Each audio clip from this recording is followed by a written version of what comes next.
Hello explorers. Today we are going to discuss about a topic which has gained huge significance as well as popularity in recent times due to its applicability in almost all the major applications which we use in today's lives, be it in Android, in PC or in any other device which we use today. So as we all would have already understood, today we are going to discuss about the topic which is none other than machine learning. So before going into the detail, I'd like to mention one very famous quote by the great Bill Gates, which is, "A breakthrough in machine learning would worth 10 Microsofts." So let us see through the video to what extent this statement holds true.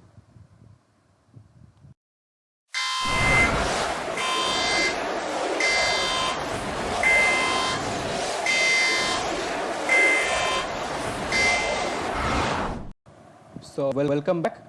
Today we are going to discuss about machine learning. But before discussing machine learning and when we are studying about machine learning, the first question which comes to our mind is that what basically is machine learning? So basically machine learning is a small part of the broader domain or aspect of computer systems in which we try to mimic or try to make the machines mimic humanly behaviors and characteristics by feeding onto them some data sets as inputs and also by training them and later testing them for the responses.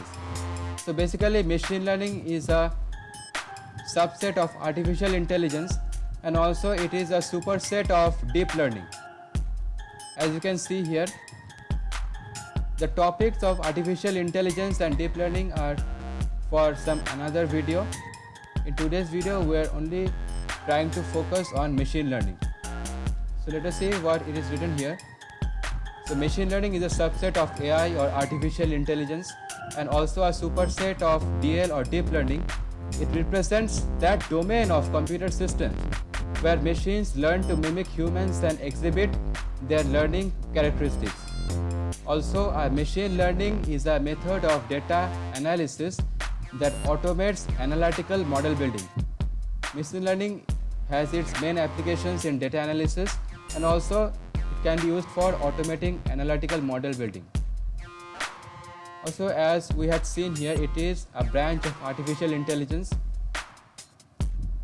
and also based on the idea that systems can learn from data, identify patterns and make decisions with minimal human intervention. Also, it should be kept in mind that in order to make a machine perform efficiently in terms of learning from data, identify patterns and in making decisions, we should keep in mind that we have to expose the machine to as minimal human intervention possible, and also we have to keep in mind that we have to get the maximum efficiency even after trying to feed as much low data possible to the machine. And before we dive into the details and discuss the various aspects and terminologies and jargons or any other scientific detail or informatics detail about machine learning, we'd like to see about or discuss about the timeline or history in which machine learning developed or evolved to the present form which we have today. So it all started in the year 1642 when Blaise Pascal, who is a great name in computing and computer science in the ancient times, was of 19 years old when he made an arithmetic machine for his father, who was actually a tax collector. And the specialty of the machine was it could add, subtract, multiply and also divide. And later, after 3 centuries, the IRS uses machine learning to combat tax evasion. So it all is a cyclic process. So it is all a cyclic process where the tax collection goes on and on, which we very much dislike about the income tax officers. And also further advancing in the timeline, in 1679, the modern binary system was born. which also marked a very important stage for setting up the stage of machine learning upright. And later in 1949 there was a person called Donald Hebb who had proposed a model of brain cell interaction in his book titled The Organization of Behavior, where he actually described the theories of neuron excitement and communication between neurons. And later, further advancing in the timeline, in the 1950s actually, Arthur Samuel of IBM developed a computer program for playing checkers. And also we have one game here in the first side. Arthur Samuel developed a computer program for playing checkers in the 1950s. Since the program had a very small amount of computer memory available, Samuel initiated what is called alpha-beta pruning. His design included a scoring function where the positions of pieces on the board.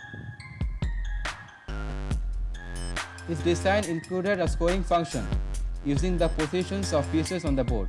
The scoring function attempted to measure the chances of each side winning.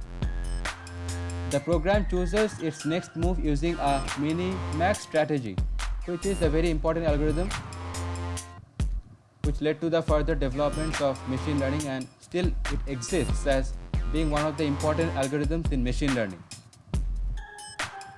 which eventually evolved into minimax algorithm. Arthur devised many techniques in order for the program to become evolved and implemented rote learning mechanisms which try to predict the stakes of each side with each advancing move by rewarding for correct move. And also this is one line which we should keep in mind, we should note this actually.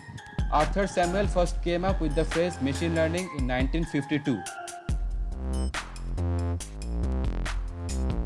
And later, this point is for all the chess fanatics out there. This point talks about IBM supercomputer at that time, Deep Blue. It was in the year 1997 when it defeated the chess grandmaster Garry Kasparov. Also, we can say that it is a very shameful act. Well, not shameful, but we can say that it hurted the ego of Garry Kasparov to a large extent because he lost or got beaten to an innate object. Also, Garry Kasparov demanded a rematch, but IBM declined to save its prestige and credit of defeating the chess grandmaster, and immediately they retired Deep Blue. And also this is also about a game. It is a board game actually. In 2015, Google's AlphaGo was the first program to beat a professional player at Go, which was considered the most difficult board game in the world at that time.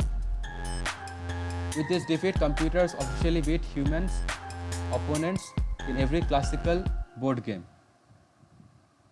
And the last point, which marks the most important, not most important, but one of the recent developments regarding machine learning is, as part of its anti-harassment efforts, Alphabet's Jigsaw team built a system that learned to identify trolling by reading millions of website comments in 2017. The underlying algorithm could be a huge help for sites with limited resources for moderation. So before going into the inner aspects of machine learning and before going on to discuss the classification of machine learning, if you haven't subscribed my channel, then please subscribe. And so now we will dive a little deeper into the inner aspects of machine learning and discuss the classification of machine learning. Machine learning is broadly classified into three groups. As you can see here, we have supervised learning, unsupervised learning, and reinforcement learning. Machine learning or ML is an important aspect of modern business and research. It uses algorithms and neural network models to assist computer systems in progressively improving their performance.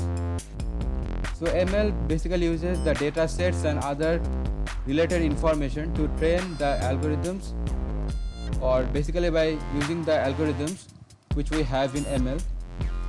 Basically it is used to train the machines and neural network models to assist computer systems in improving their further performance step by step. And although machines can be made to learn to do actions which are undertaken by a human, but it cannot completely be made to do so. Since it is only governed by some data, processed or unprocessed, it doesn't matter whether the data is processed or unprocessed, some outcome demanding visions, and also by indirect expertise. So no matter how hard you train the machines and feed, no matter how many data sets you feed, and no matter how many inputs you feed to the machine, but it cannot completely mimic a human being, and so it cannot be completely be made to do so. And so outcome demanding visions, and also by indirect human expertise, so it can't completely replace the man in any aspect. So because it is created by man, all the algorithms are bound to have some default and errors in it, so it cannot be completely errorless, and it cannot ever be able to replace a man. And so as you can see here, we have the classification of machine learning. Broadly, machine learning is divided into 3 categories or subsets. The first one is called supervised learning, the second one is called unsupervised learning, and finally the third one is called reinforcement learning. In some places it is also written as a 4th category, and basically in those places the 3rd category is sub unsupervised learning or sub-supervised learning. I forgot actually the name, but these are mainly the broad categories in which you can divide machine learning.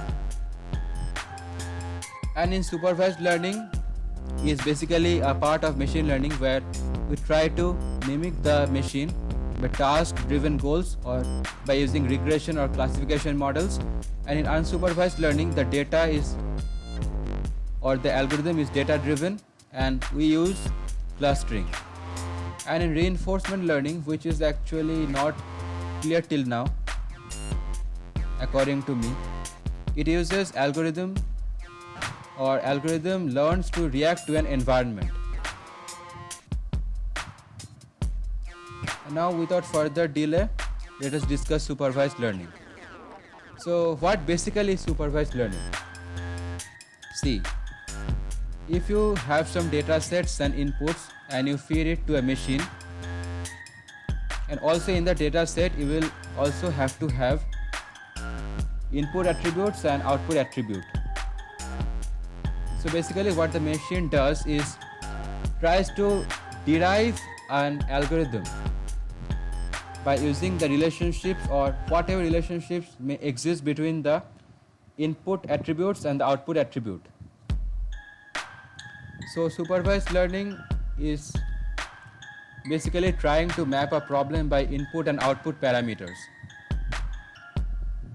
So as I had already said that in the data set you will have to have input parameters and output parameters. And in supervised learning you have to do training as well as testing.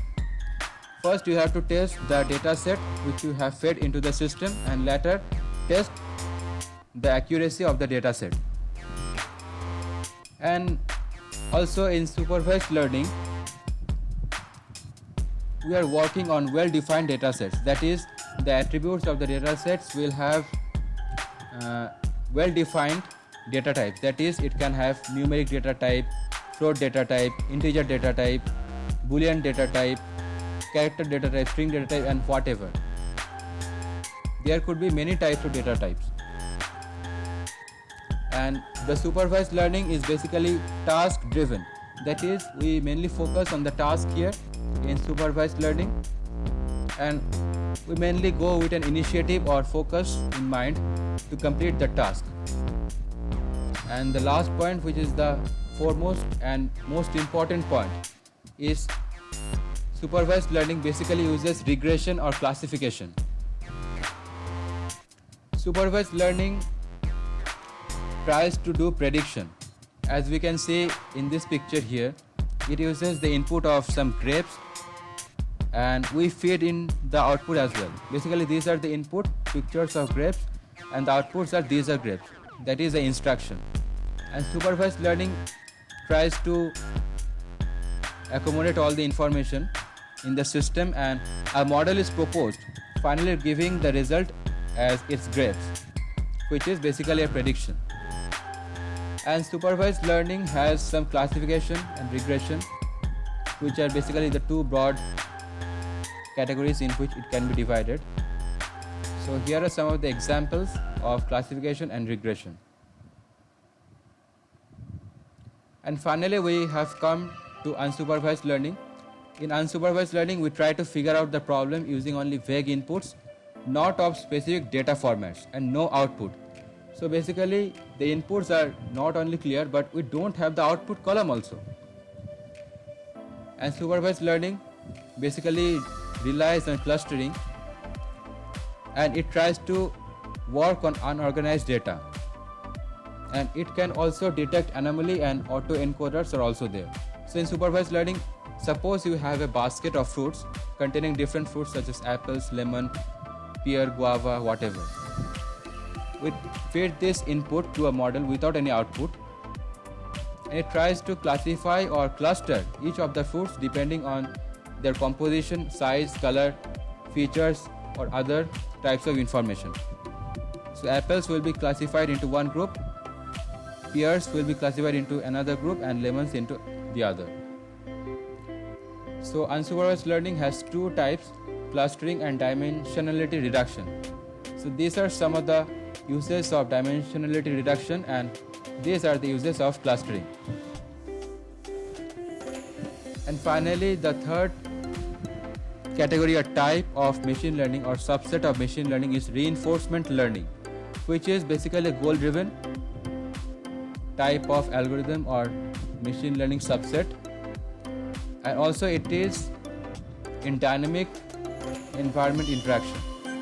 It interacts with its dynamic environment. It changes itself with the changes in its nearby environment. And also it is based on the reward feedback cycle. Suppose you have an agent and it is basically in some state which is influenced by the environment around it, and it will do one action which will be sent in the environment, and basically the environment, whether the action is correct to the state which was given by the environment, or basically whether it coincides or coalesces with the state. If the action performed by the agent is correct, then the environment itself will award the agent with a reward. And basically this is what we call as the reinforcement signal, which is sent by the environment to the agent. And finally, the reinforcement learning has some major uses in these types of sectors. You can see this. And finally, supervised learning, again we can see it has two parts: continuous target variable and categorical target variable. Continuous target variable has regression, categorical has classification. Regression has one example called housing price prediction, and classification has medical imaging. And there are many applications of supervised learning. There is no end of it, as it has become very popular today. The first is the virtual personal assistant. You all might have come across one, two, or many other personal assistant by Google or any other company, any other leading tech company like Siri, Alexa, Google Cortana, and many others. Actually, what they do is basically they try to feed your voice into their system, and they seriously take it as a well organized input, and later based on the feedback system they give some reply and try to improve their flexibility and accuracy. We also have other VPS such as Alice, Eligeni, Bixby, Clova, Evie, Duet, Google Now, Sylvia, Viv, etc. And also the other applications of supervised learning include biometric, which uses spatial, optical as well as sensory devices which can be put to work in storing minute details of humanly characteristics such as iris, fingerprint, face, etc. face details, etc. And also another point in supervised learning, its application is IntelliSorting and recognizing photos from bunch. We all are familiar with Google Photos, where we click loads of photos but after a long stretch can't even find a reasonable satisfactory pic for WhatsApp DP. So here comes Google Photo to the rescue, which automatically sorts and selects unique and best photos facially, keeps track data-wise and even makes a nice video from the photos clicked in a trip. Other such apps are Piwigo, Slidebox and Zill. There are numerous apps which are like Google Photos, but Google Photo is by far the best app in photo recognition. Also in pharmacy and research, we have supervised learning into play. You have a bunch of molecules and information about which are drugs, and you train a model to answer whether a new molecule is also a drug. And we have come to the unsupervised learning. Unsupervised learning basically doesn't have any type, it has a single type, which is continuous target variable not available. Basically it is also not a type, but here the continuous target variable is not available. So basically it is of two types, clustering and association. In clustering we have one example, customer segregation in various bank or other official sectors, where the customer is segregated on the basis of his income, account or other relevant details, whether he is holding any strong account or other necessary details, which basically segregates the customers. And in association we have market basket analysis and applications of unsupervised learning. Unsupervised learning has wide range of applications, which is very difficult for me to tell in this video. Actually I will have to make a different video altogether for describing unsupervised learning. So basically I will read all this and try to explain some of the facts and applications of unsupervised learning. Unsupervised learning, the first application, K means clustering or data mining. K means clustering is the central algorithm in unsupervised machine learning operation. It is the algorithm that defines the features present in the dataset and groups certain bits with common elements into clusters.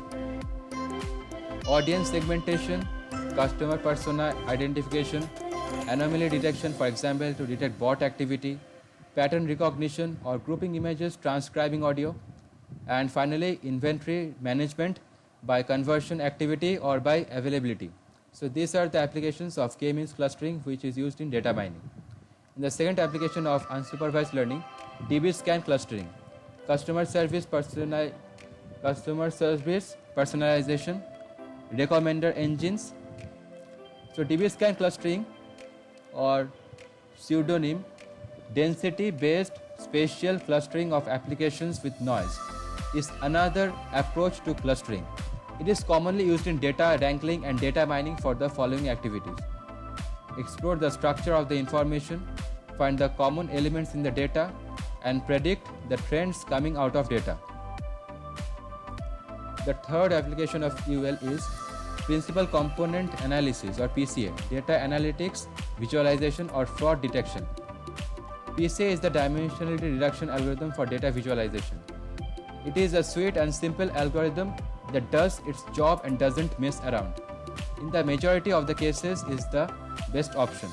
It shows the dynamics of the website traffic, ebbs and flows. It also breaks down the segments of target audience on specific criteria. And the fourth point or application of UL is Singular Value Decomposition or SVD recommended systems. Singular value decomposition is the dimensionality reduction algorithm used for exploratory and interpreting purposes. It is an algorithm that highlights the significant features of the information in the dataset and puts them front and center for further operation. Case in point, making consumer suggestions such as which kind of shirt and shoes fit best with those ravaged Vantablack Levi's jeans.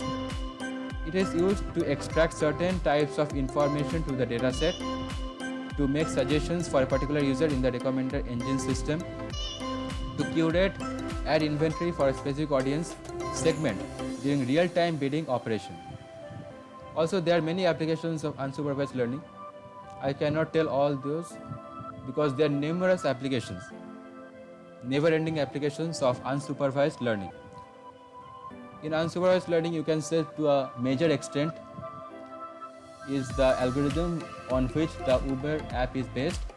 It can be used in WhatsApp to some extent. Amazon uses it as well, and Flipkart also uses it. Netflix, which all of you must be very interested in, also uses UL, and Spotify also uses it, and Zomato app is also there. Wink Music, Myntra and Uber Eats are also some of the other apps which uses unsupervised learning. And finally, we have reinforcement learning, which has two categories. The first category, target variable not available, and the second one, categorical target variable. In target variable not available, we have control, and categorical target variable has classification.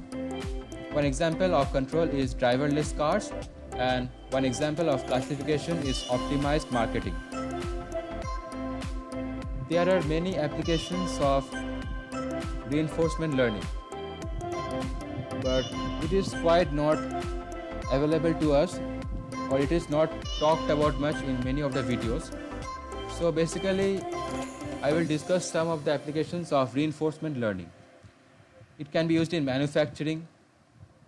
It can be used in inventory management as well, delivery management, power systems, and also in finance sector. So basically what happens in reinforcement learning is that I will try to give one example to explain this. Suppose there is a child, an infant basically, on doing some good work or obeying the orders. If the infant tries to obey the order of his parents, he is given a toy to play with. So suppose that there is an infant and the infant tries to obey whatever the instructions are given by its parents, and it tries to do according to the instruction and sits quietly in a place, and after it obeys their instructions, its parents gives it the toy to play with, so it becomes very happy. So it is basically a reward system where the machine is trained basically on experience which it acquires from its surroundings, much like the infant acquires what to do from his parents and getting rewarded if it performs its function well. So at last, I'd like to conclude this session on machine learning. Machine learning in its most pristine form tries to reduce human effort. Machine learning is very important in nowadays because we have a lot of population, a huge amount of population on our planet Earth, and it is not practically possible to keep a record of each of the people living on the Earth. So machine learning is very important in such cases. And it also tries to reduce the human effort for all the human related or anthropogenic activities which you need to perform in order to keep track of all the humans. And it also comes very useful when data sets are very large and cannot be handled by exhaustive human efforts also. So basically, if you have a large data set and you cannot handle the information which it has by human labor, so it is the right circumstance under which you can use machine learning. It also enhances the management capability, obviously, as it is done by a machine. It cannot feel anything, so it tries to do on everything until it surpasses its limits. Basically, it virtually has no limits, but given the technological limitations, it does have some limits. It tries to mimic human brain, but ultimately a loosely coordinated test of set-bound algorithms working together to achieve a common goal. But at the end of the day, they are only a loosely coordinated set of bound algorithms which work together to achieve a common goal. So I'd like to conclude this session by one famous quote from Steve Jobs: that technology is nothing. What's important is that you have a faith in people that they are basically good and smart, and if you give them tools, they will do wonderful things with them. So at the end of the day, you should not forget that this machine learning and whatever we have in computer science and any other sector, all of them developed only because of humans only. So it is very important to treat human beings well, and what's important in it is that you should have a faith in people and try to believe basically that they are good and smart, and if you give them the right kind of apparatus and environment, they can do wonder with whatever they have in their hand. So basically, with saying all this, I would like to wrap my session today, or this session on machine learning. And if you like the video, please give it a thumbs up and smash the subscribe button on my YouTube channel.